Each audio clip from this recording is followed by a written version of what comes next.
Iranian women are fighting for their freedom in the face of radical Islam. It follows the death of 22-year-old Masha Amini, who was detained and punished for allegedly not wearing the proper Islamic hijab. Witnesses had reported that she was beaten in police custody. Police deny wrongdoing. Iranian authorities said she died from a heart attack, calling it an unfortunate incident. But this is a tweet that was posted after Masha's arrest. It reads here, in Iran, a 22-year-old woman named Masha Amini is in a coma after being violently arrested by the morality police for not wearing the proper hijab in Tehran. And as we see the photo pictured here. Here to speak with us about the plight of Iranian women is Independent Women's Forum Senior Fellow, the author of In the Land of Invisible Women, Dr. Qanta Ahmed. Welcome. Thanks so much for coming on. Let's just start back with the case of Masha here. What does it tell you about the Iranian government that they're denying involvement in her death? I mean, they are used to not being at all accountable to their public. The bodies and lives of women are the property of the state.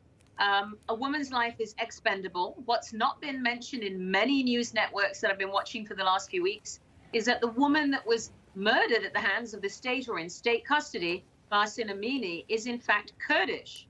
And Iranian Kurds are amongst the most persecuted of Iran's population. And so the Kurds are globally the largest group of people that are denied nationhood and have faced hundreds of years of persecution. So that's one aspect. The other aspect is I'm speaking to you from the capital of Saudi Arabia, the place I wrote about in my book over a decade ago.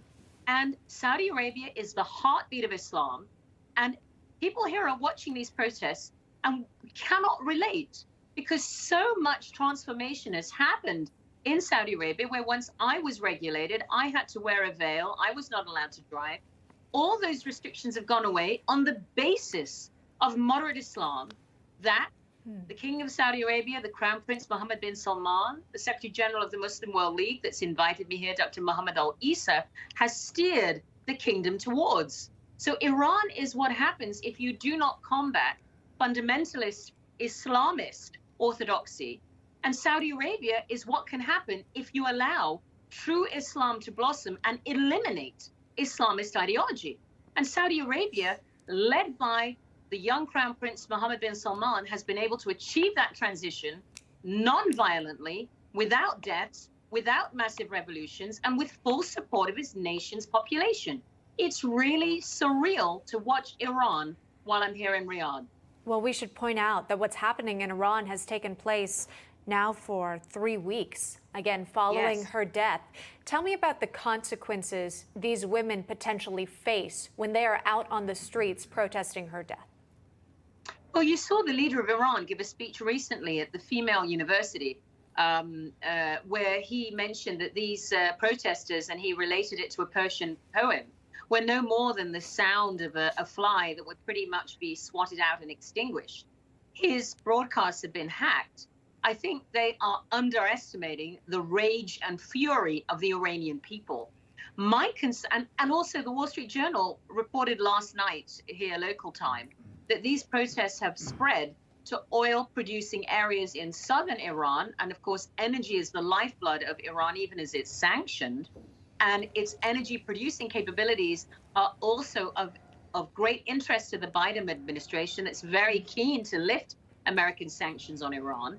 I don't know that these protests are going to be quelled. My big fear is, unlike a very mature civil society in Saudi Arabia and a very widely recognized unifying leader as we have in King Salman and Crown Prince Salman here in the Saudi kingdom, there is not that kind of centralized leadership that could peacefully bring national protests to transition into some sort of calm next step. And now we're going to have Iran, which has nuclear capabilities, has immense oil, and has tremendous extremism and fundamentalism built into its Shia clerical ulama, Muslim scholars. How that will ever be contained is going to be very difficult to see. in a region where Syria is completely collapsed. Iran has been meddling in Syria and Iraq. Iran is running a war on Yemen. Iran is having a proxy war on Saudi Arabia. It's very difficult to see where these protests are going to focus and what would happen if the protests, in fact, become larger than life.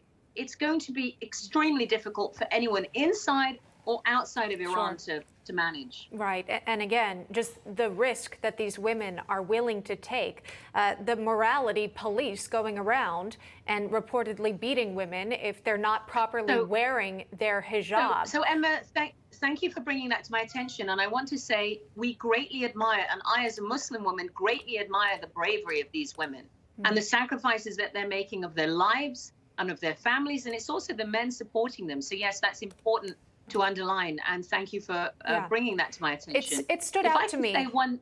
If I can say one thing, Emma, Newsmax is watched here in Saudi Arabia.